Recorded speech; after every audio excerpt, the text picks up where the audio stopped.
Welcome to A Way of God's Remembrance with Michael Hayes, presented by Awake to Love. I'm Lee here with Cindy. We are your volunteer Zoom hosts and so grateful that you have joined this gathering. As a way of introduction, I'm going to read Michael's words that bring some clarity to the focus and the format for the weekly gatherings. This is a weekly gathering for those seeking greater awareness of their true nature. There are many paths and approaches to higher consciousness and to greater awakening to who we truly are. The essence, the truth of all these paths is more about remembering who we are and have always been, rather than becoming something different or more than we have seen ourselves to be.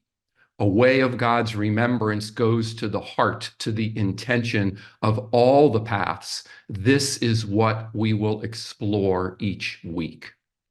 Michael will share thoughts and awarenesses that come forward as relevant and purposeful for our time together, followed by questions and answers related to what he shares about.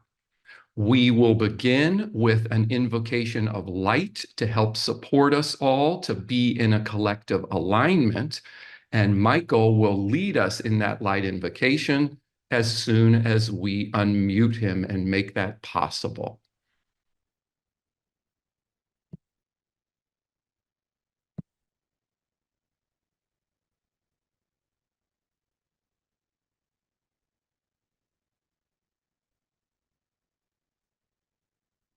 Oh, here I am. All right. So we're going to start with an invocation of light. We call it calling in the light. And after we finish doing that, I'm going to invite everybody to join in chanting three Anai Hus, which is Anai Hu. Hu is an ancient name of God, and Anai is a word that brings the oneness and the empathy. So the oneness and empathy with God.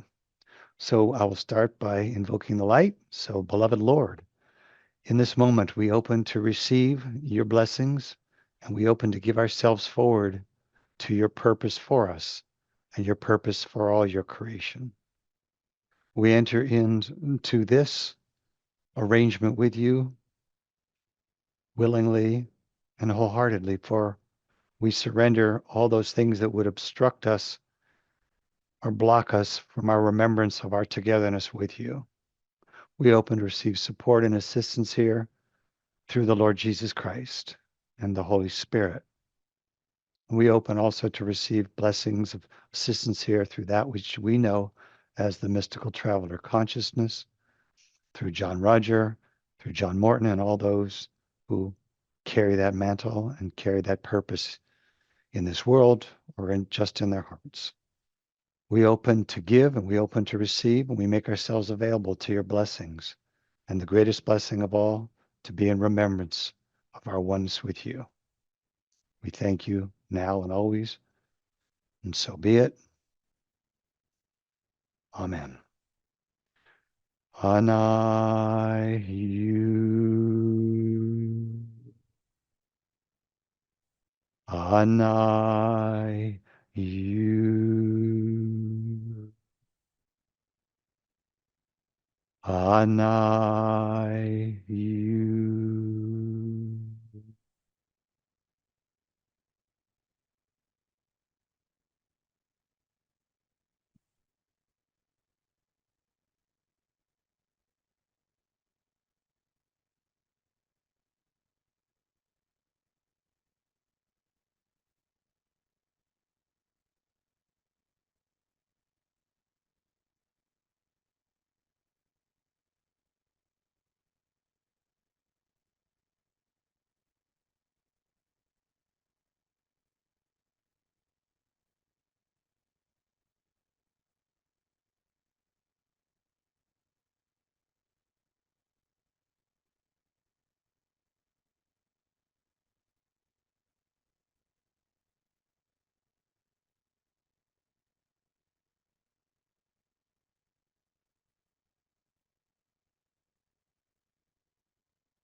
Welcome, everybody.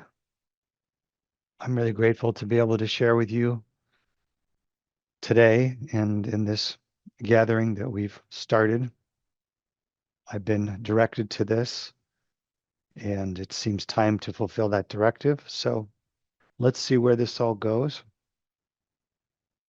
There is a spirit that lives inside of us, and there's a spirit that lives us, meaning when we totally go back to God and into the shapeless, formless, non-individual state that shows up when you know God in the fullness of God, you realize at that moment that you've always been with God and God's nature is spirit, and that the togetherness that you've been seeking was always there, and that the quandary of your life was always, how do I change myself so that I can somehow either be worthy or ready to get to know God?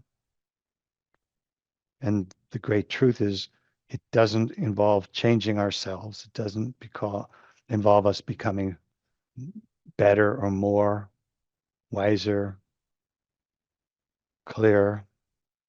It involves us surrendering to the truth.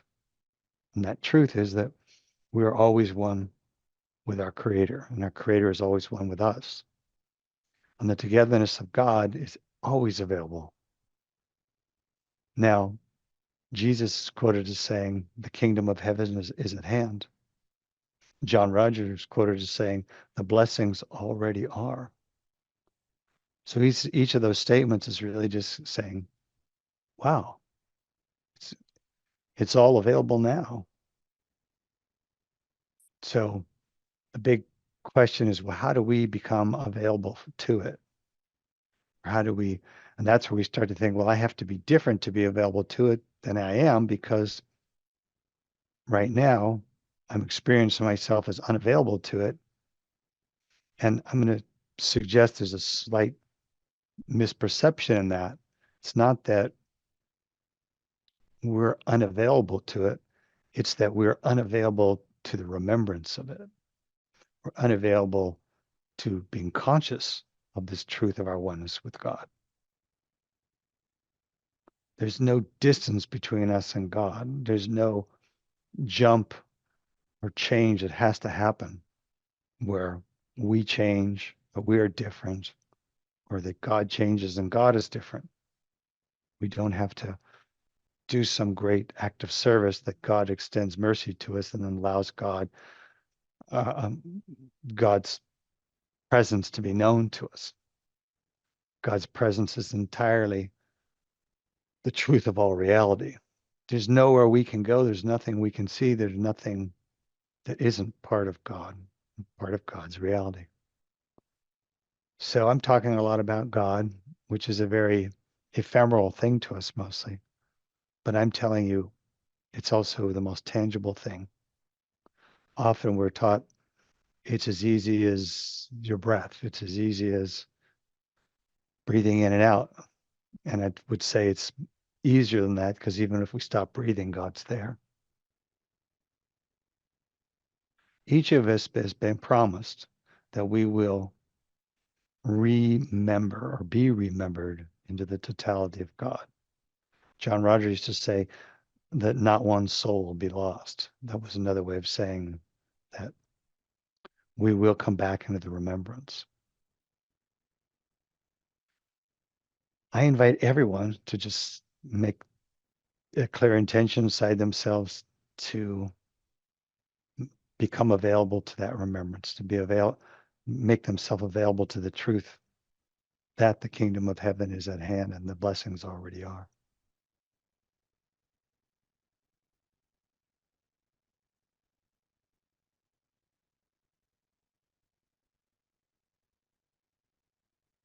I've not seen any real path that doesn't end up coming to this remembrance. There are paths that are sort of paths that lead to a dead end, but that dead end is a clue to is to try something different and to surrender eventually all the paths, all the strategies. Now, for myself, in this life, I've worked very much with the path, working with the sound current, working with the audible light or the primary vibration by which God created all things. In the Genesis in the Bible, it talks about in the beginning, and it talks about there was darkness on the face of the deep, and God spoke and said, "Let there be light." And then describes how all things came into being and manifestation. Well, so the first action, if you want to call it that, was God speaking. So I look at that God speaking as God intending for there to be this manifestation of a different kind of reality, of a different expression of God's nature. And that as that came forward from God, it, much like if you threw a rock into a pond, it created all these ripples. And all the ripples or the rings going out from it became these levels of manifestation, or these levels that were affected by the intent of God or the action of God, and caused existence in these different realms and dimensions to come into play, even to this down into this physical reality, physical dimension of time and space, where we have bodies, where there's tangibility to it. We touch, we feel, we taste, we smell. And all this comes out of that primal intent of God. And that thing called the sound current, then as the initiating intention that this all might be made manifest, still exists within all manifestation. And it's possible for us to create an attunement of awareness in the soul part of ourselves, which is the individuation of God that's designed to experience time and space. It's almost like if God says, "I'm going to play in this new part of creation I've made of time and space," and well, what's a good way to do that? And so the soul then became a particularization of God to help that come about, and so that God might learn about what God had created. So when our soul gets reconnected into that primary impulse or that current of sound, then that can cause a reactivation within the soul of the truth that it knows deep inside, that it's been distracted away from by participating in time and space. And so, in a sense, that current of sound causes a remembrance in the soul of its true reality, its true nature, and its true source. And as the soul participates with that primal sound, connects to it, learns to be, in a sense, absorbed into it, listen to it, become blended with it, the soul just comes into greater remembrance. It would appear like the soul is then moving or riding up that sound like a current and riding it back to God. And that's an appropriate way to describe it. But a more accurate truth is that that sound is activating a knowing in the soul of its greater dimensionality of oneness with God. And the process of that, the soul knows more and more its place with God and the subtler dimensions of God, which we would tend to see like an upward path, like a stairway. But in truth, it's not a physical thing. So it's not really a spatial differentiation. It's a differentiation of knowing, a differentiation of remembering. And so as that remembrance occurs, the soul becomes more and more filled with the knowing of itself as divine. And when it falls into this greater experience of the wholeness of God and of spirit, then the soul will actually start to be released of that form of the soul, and the spirit impulse or the spirit energy that infused that soul to propel it into the world of creation and the world of time and space. That spirit form then comes forward, and the conscious starts to know reality, not simply as the soul knows its creator God, but as the spirit knows its source God. And so this sound current, when we chanted the Nayu, that was an example of utilizing that. This is a wonderful approach that I still use regularly. And it's a paradox because I'm using it because it works. And but what I discovered in working that process and working it through all the different levels that I knew to look to, it's like moving, it's like it appears like a moving of consciousness, a moving of awareness, and but into these like different levels of existence or reality, but at the core, the difference in each level of reality is the difference in the level of remembrance of the totality of God. And so in that model of upward progression, with a model that says, okay, there's the soul realm, and then there's 27 levels of spirit above that, and then beyond that, there's even some other things. But that whole process, well, to make sense of it, I and other people will see it like moving up a channel of light and sound. Like it's only a perception of upward motion. In truth, it is actually freeing ourselves from anything that would distract us from the full remembrance. And so moving through each of those levels involves largely giving up a distraction or a limitation or a distortion that inhibits the remembrance.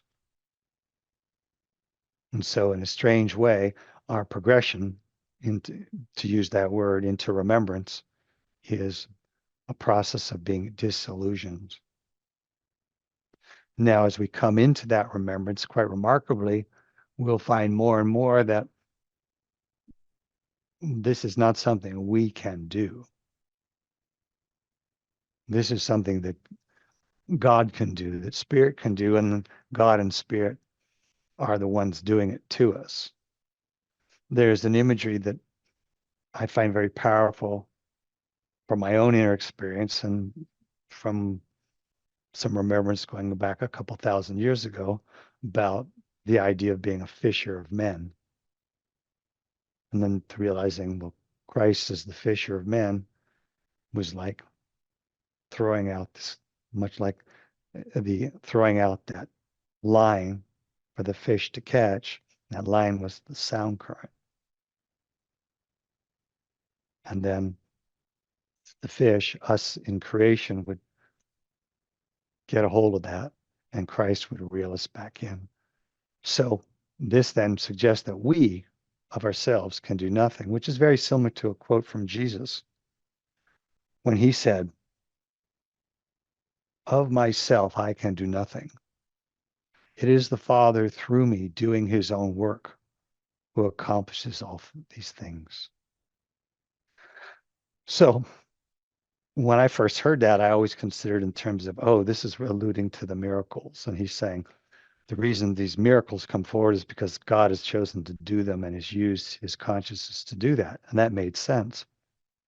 But then when I was experiencing this remembrance, I came to realize, oh, of myself, I can't do remembrance. It is the Father, it is the source. Bring forth remembrance into and through all these levels who accomplishes the remembrance. There's another quote by Jesus when he said, "These things I do, you too shall do, and even greater." Now, I always thought, wow, so he's saying he did the miracles, so someday we're going to be able to do miracles too, and maybe even greater, which was kind of mind-boggling to me, actually. But then I thought, well, what did he really do? What he did, he said he wasn't doing anything. He surrendered completely to the source. He came into the remembrance and surrendered so completely that he became one in that remembrance. He said, "The Father and I are one." So he was in this total remembrance of his source. And in that total remembrance of his source, that source did extraordinary things. And one of the most extraordinary things that did is that source brought him back into oneness and to entire remembrance with that source. And so if that source will do it for him and the same is to happen for us, then that source is also going to bring us into this total remembrance of the source. And so for us, we want to surrender to the truth of that. Does that mean we do nothing? No, I think there's a place for us to do what we can to make ourselves most available, most surrendered. I like the old adage which says, pray like it's all up to God and work like it's all up to you.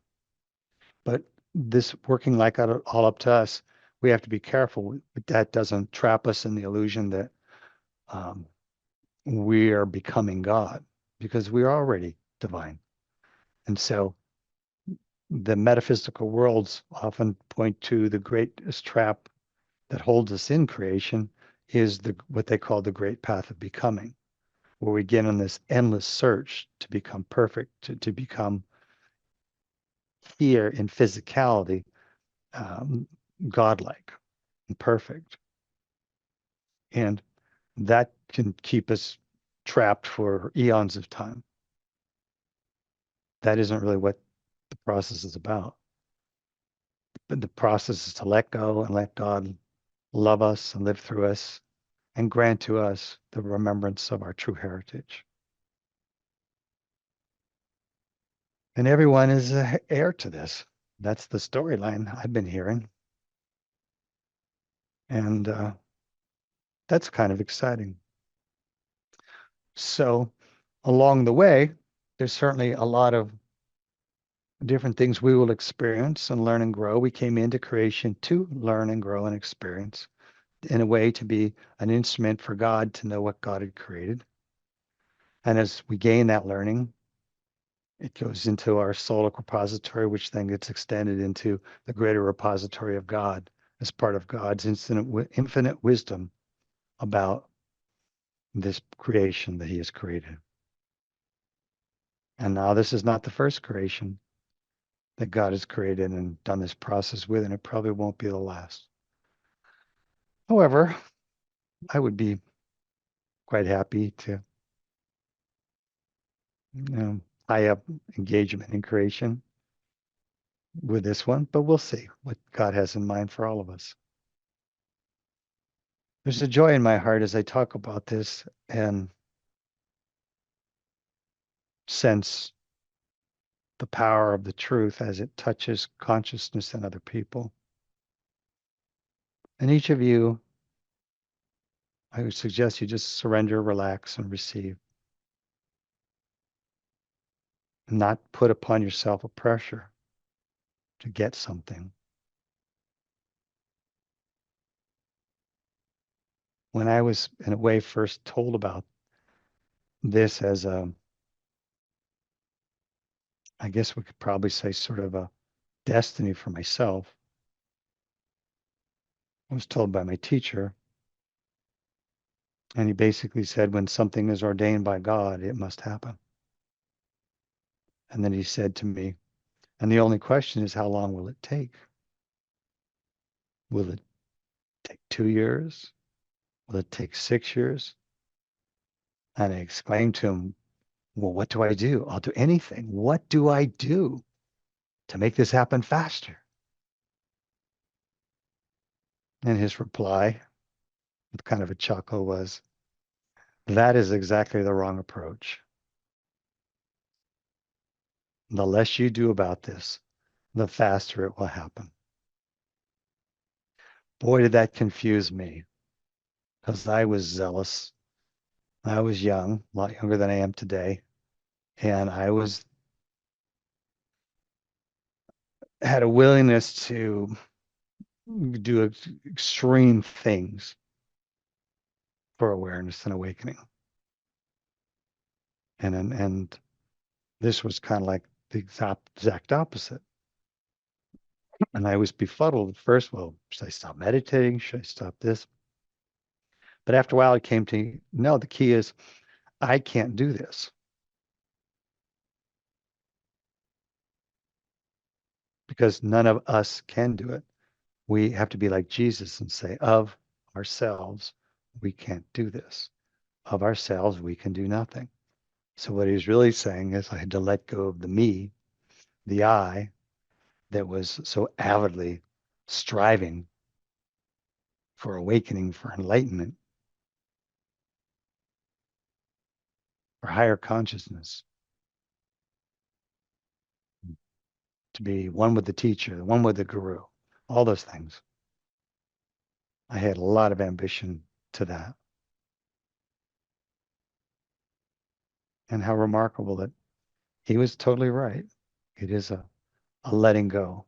What really happens is the greater spirit of God actually eventually starts to undo us, to free us from our personality and free us from the whole storyline of our individuation.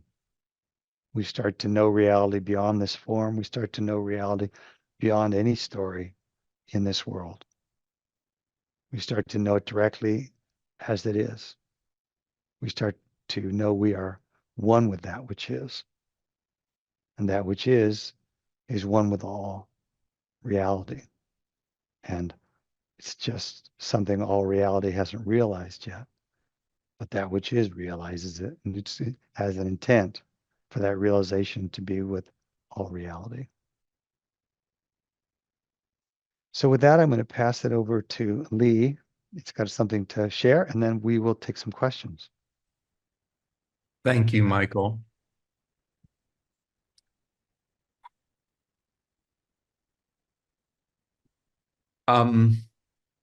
Before that, so everyone knows, we are as quickly as possible putting the replays of these gatherings online for you to enjoy, to share with others, and perhaps to go back and listen to Michael's unique, blessed way of sharing. Thank you.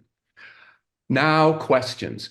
Questions are about a way of God's remembrance and what Michael has shared. To ask a question, please raise your Zoom hand. You can find that by hovering over the icons near the bottom of the screen. It'll activate a react button. You click on that, and then a pop-up has a raise hand button in it. Please, if you'd like to share, would you turn on your video? If you're on a phone, a low bandwidth connection, you're not able to, so be it.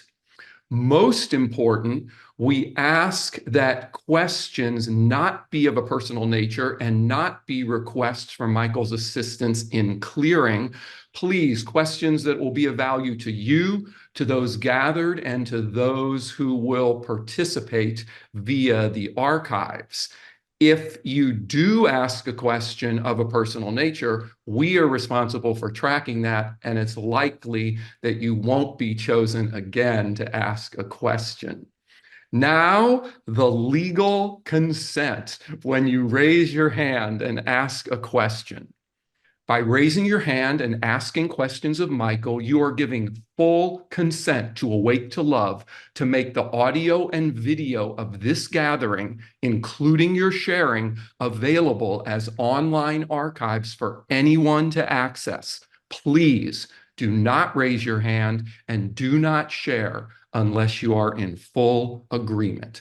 Thank you, everyone, for your cooperation. Michael, the hands are popping up.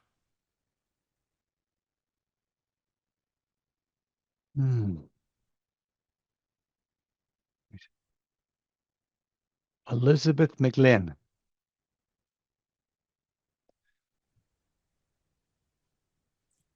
Good morning, Michael.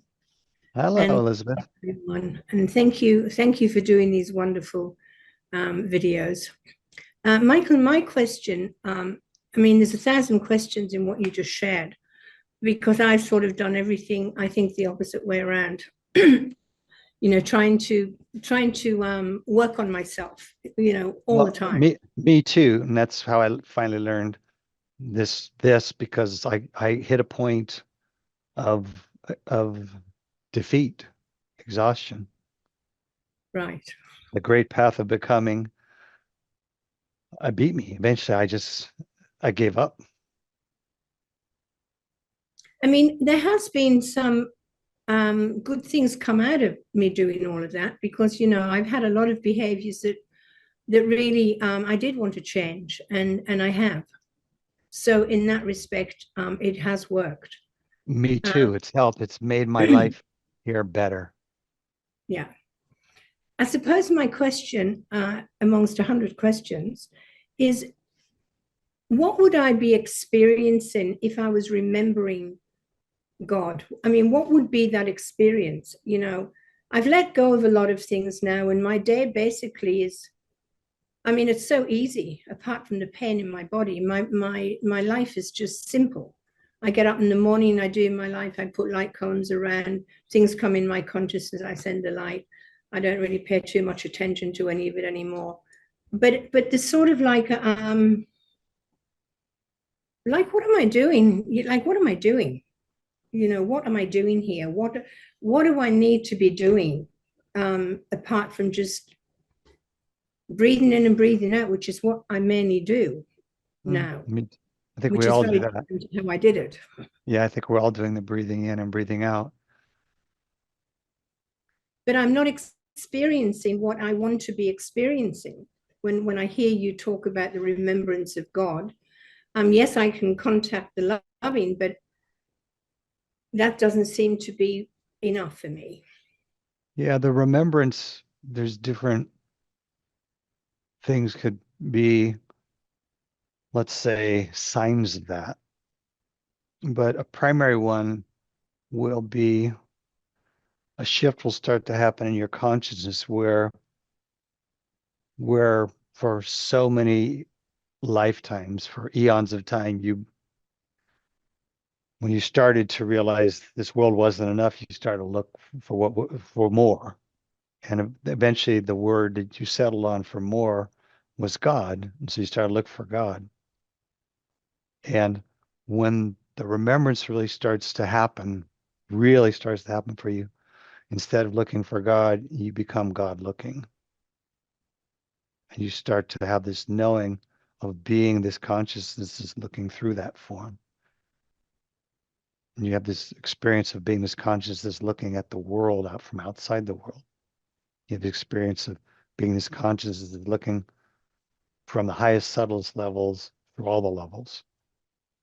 You start to have this experience of being something beyond time, beyond space, beyond form, something that is only loving and only accepting,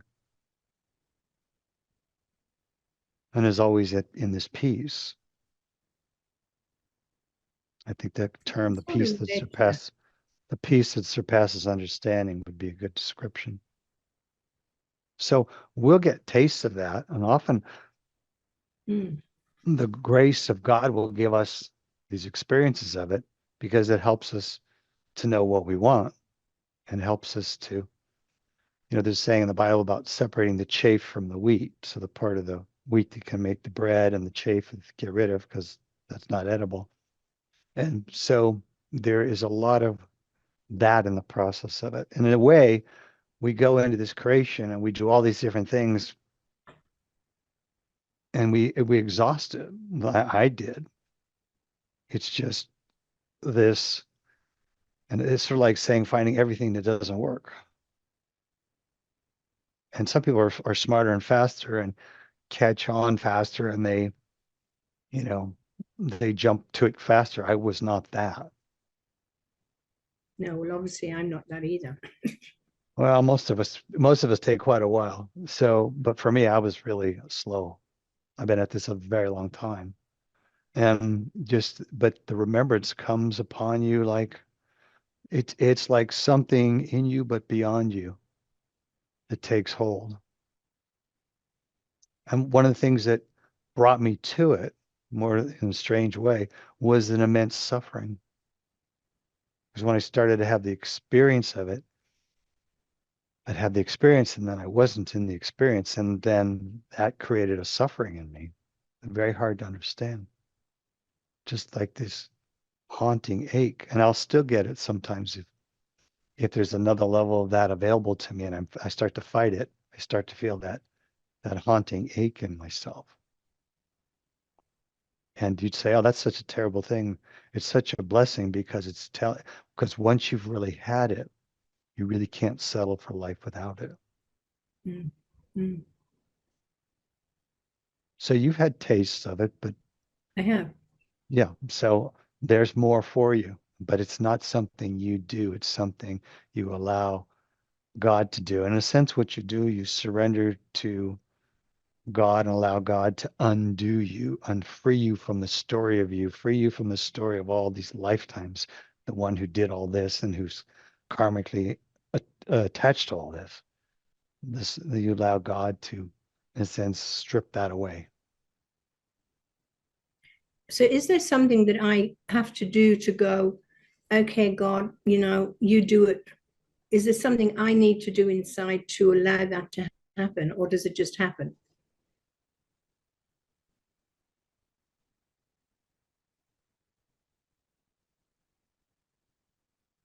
Since God's the one that's doing it, we don't really do it, but we can come into the willingness. See, a lot of what it is the thing that really obstructs that we're talking about is our attachments. We have a lot of attachments to a lot of things, a lot of experiences, a lot of stories about existence, a lot of rules and regulations, a lot of models of reality, a lot of do's and don'ts. And so those things obstruct. All of those things we're talking about link us to the magnetic reality, which is the reality in time and space, in the physical reality, the astral, causal, mental, and unconscious etheric planes. Those all link us to the magnetic nature. And that magnetic nature obstructs us from remembrance, because what the remembrance is a remembrance of the non-magnetic nature, the nature of God that is beyond uh, polarity, beyond time and space. And that reality is entirely present, but we're not entirely present to it because we become absorbed in dealing with the magnetism. So freeing ourselves from attachment to the magnetic things, we can do that.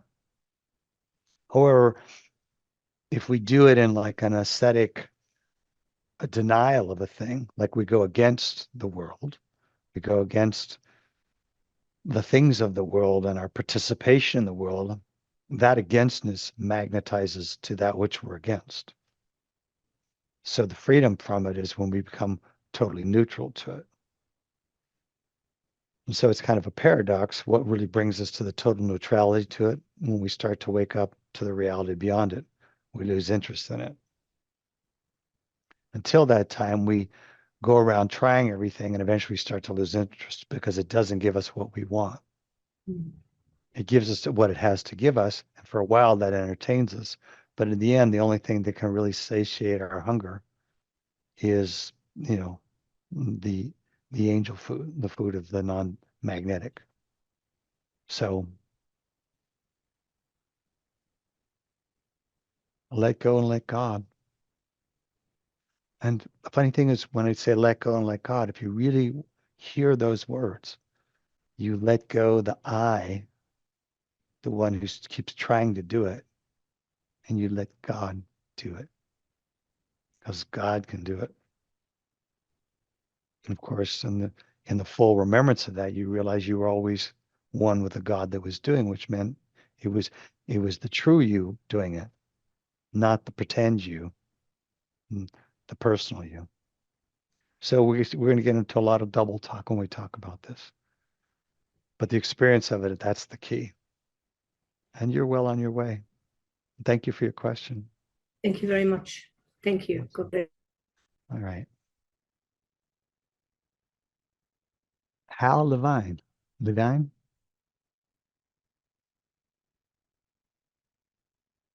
Hi, Michael. Much loving to you. Can you hear me okay? Yeah, hey, great.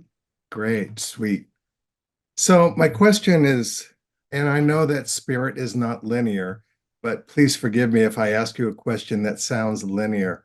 But Go when I ahead. look back on my DSS journey, um, and when I was in search of what my practical thesis title would be, it came up that my soul spoke to me and said, "Welcome home." And it resonated inside of me and it really shook me to tears. Mm, And that actually, along with my spiritual gift of intuitive knowing, became my title, which was Clear Direction, Welcome Home. Why I say that is because when I'm looking back on how I transformed, I I was kind of like trying to ask myself how that happened. And um, one was my belief, and this is my question to you, was that I accepted a spiritual gift which I had denied most of my life, which was intuition. And then I fully worked through lower self-esteem and came into a really clear consciousness that I was divine. And then afterwards, I was able to then move into a consciousness of really seeing the beauty in this world in a way that I had never seen before. mm, And within that came an exquisite joy. mm, And then I made a commitment that everything in my life that I do will be one of joy. And so my whole life has been focused in joy from after the doctorate. Um, my question is, and I kind of, because I'm a therapist and I work with people on a daily basis, my question is there a linear relationship? I mean, is there a precursor to needing to kind of accept ourselves before we can truly see the beauty and the joy in this world? Is it a precursor? yes and no. For a lot of people, it is. A lot of people do it that way. Like in the Buddhist teachings, Buddha really doesn't propose the soul, but he went into God consciousness. But he never taught or talked about the soul as a necessary step to it. Like you had to be soul aware before you could become God aware. Now,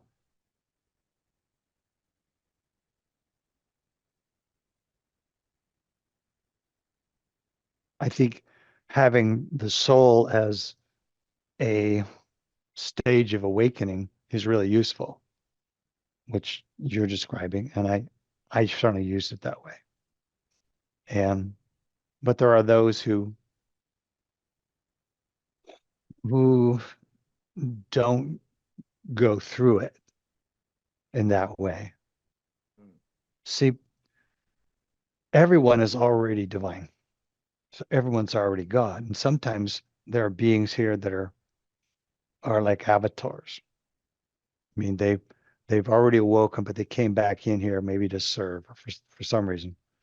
And so it's almost like say they don't that step of the soul and accepting their own nature and accepting their limitation, learning to love themselves, all that. It doesn't necessarily work the same way for those people. It's almost like I think it's a Ramana Maharshi. They talk about. I think he was walking down a road or something that in anguish when he contemplated death and his own death. And somewhere in the process he was going through, he woke up. But he didn't just wake up to being a soul. He woke up to one with everything. So it's not a hard and fast rule, but the way you describe it is the way I've seen it work for a lot of people. Um,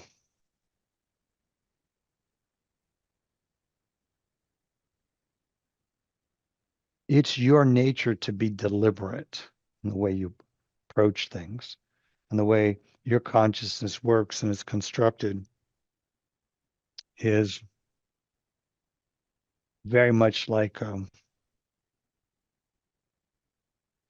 seeing how everything fits together and the value of how everything fits together and exploring it. So if we look at your karma, we see you as a sage, as a wise person, and that's where a lot of that came together for you. And so that the sage was a path that you went a long way with, but you couldn't go all the way with it. So what you're talking about, you're accepting and everything was, in a sense, you're loving yourself and making it okay that you couldn't succeed in the approach you were trying to take as a sage, where I will understand everything, which will let me know everything. Because you couldn't get there, but nobody gets there like that. What happens is you know God, and then all of a sudden you understand. But you don't understand your way to God. But karmically, you've been trying to do that. Now, is that true for just you? No, that's true for a lot of us. That the path of the understanding leading to God is embedded in so many spiritual paths and traditions. So part of your coming free was freeing yourself from that path. See, that was your great path of becoming, by becoming the one who understands. And you looped into that in another life. I'm actually about 4 lifetimes ago. And it just kind of was getting stuck there. So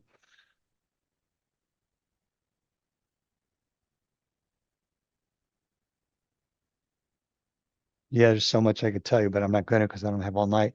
I'm seeing so much of your story, but I can tell you this: Jesus Christ works very closely with you. And you may never think about him or think of yourself as having anything to do with that, but he really works with you. And a lot of the quality that works for you in your work with people comes through that connection. I know it well, and I invite Christ into my heart every day. Well, he's there. He's right Yeah. there. And so that is, for me, that I would go to his teaching about it, which was not understand anything. It was God is love, love one another as I have loved you, love your neighbor as yourself, love God, love, love, love, and then of myself I can do nothing. So let God do it through you. That's a beautiful thing you have there.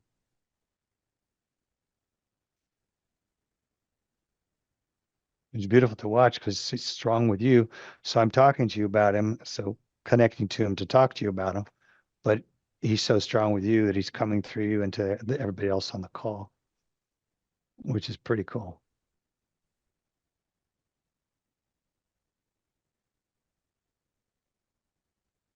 So a word that you should watch is this idea of where you start to become too deliberate. When we start to become too deliberate, we start to calculate. Like we're going to say something, we're going to figure out what to say before we say it, and we're going to consider what the effect will be, and we'll go through that process.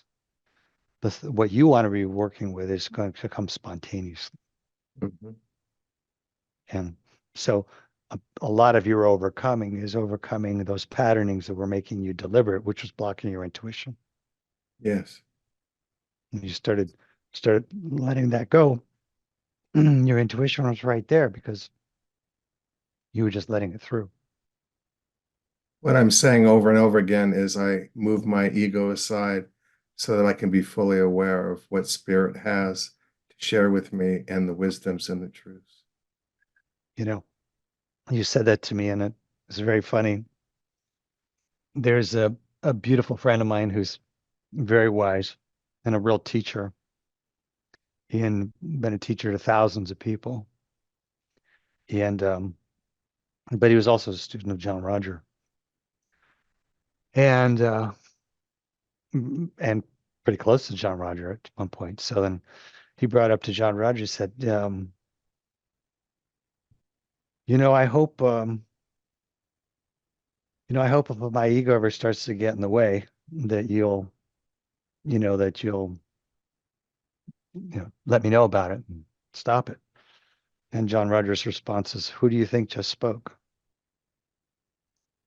So what you just made your statement about I am going to get rid of the ego. It's just like, that sounds like something the ego would try and fool us with. Let's look at what the ego really is. Your ego is your sense of separate existence. So I, the separate one, am going to get rid of being the separate one. That's not going to happen. So I would just look at it from that loving place, and don't worry about the ego. Just love. Just love. Give yourself to love. And you give yourself to love, you come awake to the one you are that's beyond the individuation, beyond the identification with the individuation, and you'll have a freedom from the ego. The ego will still be there, it just won't run you. Mhm. But it's a little different approach. But when you said that, I got a chuckle because I remember that. And it sounded so much like what the guy had said. I had to give it back to you. Appreciate it. All right, Hal, bless you. Bless you. Thank you. All right, let me just see. Michael, the Yeah. time is 7:25, so that Oh you boy. Thank you. How the time flies. So many beautiful people. Well, who's next up there? Uh, Leanna Sharp. Mute. And I'm going to get my camera on. There we go. Hi, Michael. Thank you so much for doing this. I'm just feeling so much clearing. So thank you. And I love you very much. Thank you. I wanted to ask you about when JR, well, there's just a lot of times when it feels like every day when I wake up where I'm having this forgetfulness, and then and then I come more into remembrance, and then I fall out of it. And if JR talks about like this, like we're a rubber band and being expanded and it's being stretched. And so I guess I wanted to ask you about like how to navigate that where I have these experiences of expansion and glimmers of remembering, and then I'm back in my humanness, and then I'm expanding again, and how just to navigate that. Yeah, the first thing is don't judge the coming back, because the rubber band Yeah. analogy is a great one because there's a stretch. See, the ego will fight this awakening because that's your sense of separate self, the sense of individuation. And so its whole story is built around the idea of the reality of this is me and the story of this is my life, Okay. right? So the ego is going to fight it. As you start to get past the ego, the unconscious will fight it. And so there will be this pushback or like to pull you back into the familiar. That's inevitable. Love Okay. yourself, love through the process. You're hard on yourself about this. You're trying to effort your way. And it's a paradoxical thing because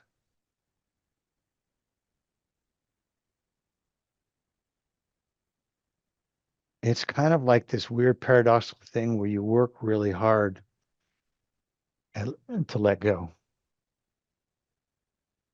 So what you really want is you want to surrender to the spirit that lives through all of us and in a sense is all of us. And the one that we pretend to be just gets in the way of that. Even if that one we're pretending to be has the strategy of becoming the one we really are. But the one we pretend to be doesn't become the one we really are. It just disappears.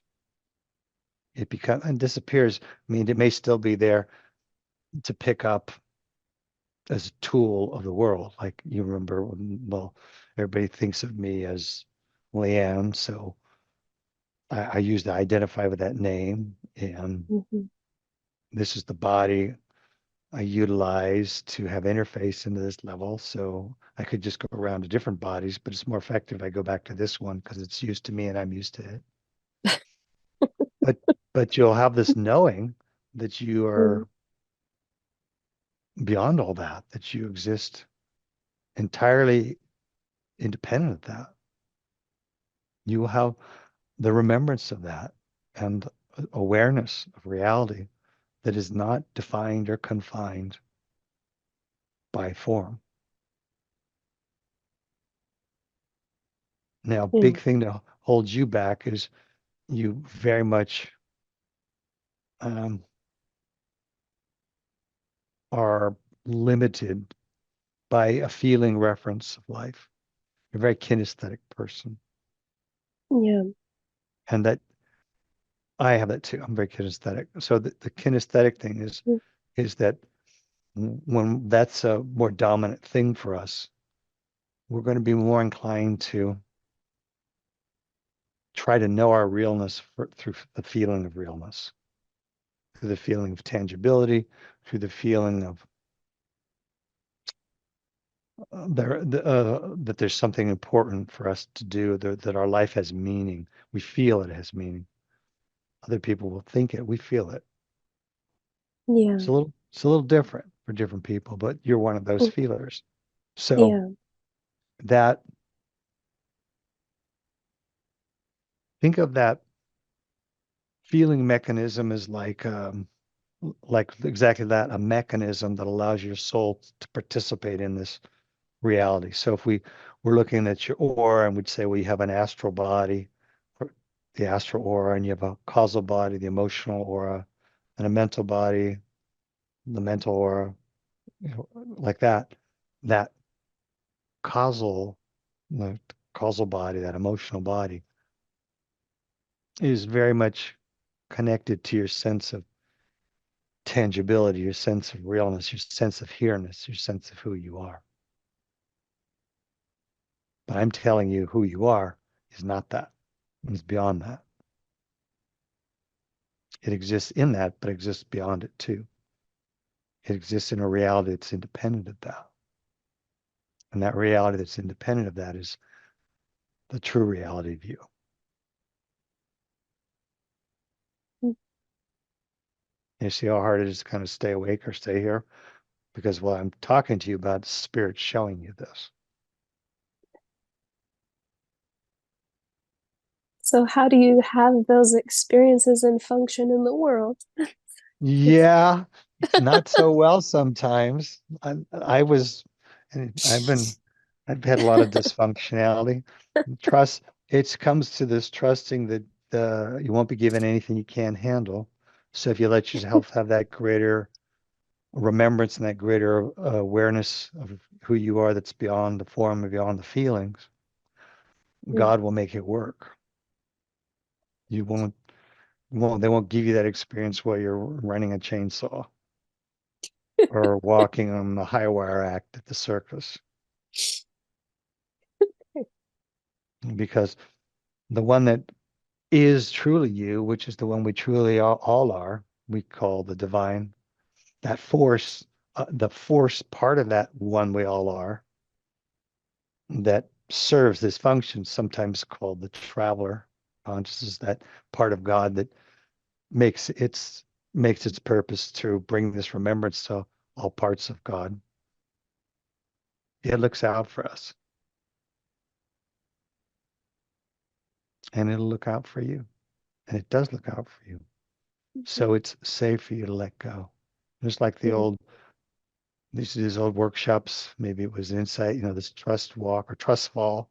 First walking with a blindfold, then you have to let yourself fall back into somebody's arms and like, oh, but it's kind of like that. It's let go, Yeah. like free yourself from the the entrapment of a feeling sense of reality. That served you very well in another lifetime. You were blind in that lifetime. And so feelings became very, very accentuated for you because you didn't have the physical eyesight. And with that high sense of the feeling, you became really, really tuned into sort of perceive people and perceive things through how you felt. And it worked for you. And a lot of things that we have the most trouble getting free of are the things that have worked. As you get closer and closer to spirit, the last remaining obstacles are the hardest to let go of because they're associated inside of us in a very positive way because they've really worked for us in terms of having more success in this world. However, eventually, we want to give up all things magnetic or all things that bind us to the world, that we might live fully connected to the truth of ourselves, the non-magnetic truth of ourselves, which is our oneness with the divine. So play with that. I told you a lot. A lot of it's you can mull over, but it was more to help you have experience of that. Thank you. Love you very much. Thank you so Thank much. Bless you. Thank you all. Okay, I think we're probably running over. So I'm going to say a little prayer, and that'll be it. Please share about this with other people. This is offering this free to just make it available to people and let other people know about it. We can have more fun. All right, beloved Lord, thank you so much for coming to us and granting us a greater experience of your nature and our oneness with that nature. We ask that you bless us to live in the togetherness we share with one another and with you. And in this process, we might also become activators of remembrance in those around us. Help us to be available moment to moment by moment, to your presence as it lives us, breathes us, walks us, talks us, and transforms us into the next stage of our remembrance. We ask that you bless each person who's participating in this process with us, in this call, this gathering, to be amplified in the knowing of your blessings and your presence in their lives. And grant them all those good things and blessings that you have prepared for us. And first and foremost, that we might love one another as you have loved us. And thank you. So be it. Amen.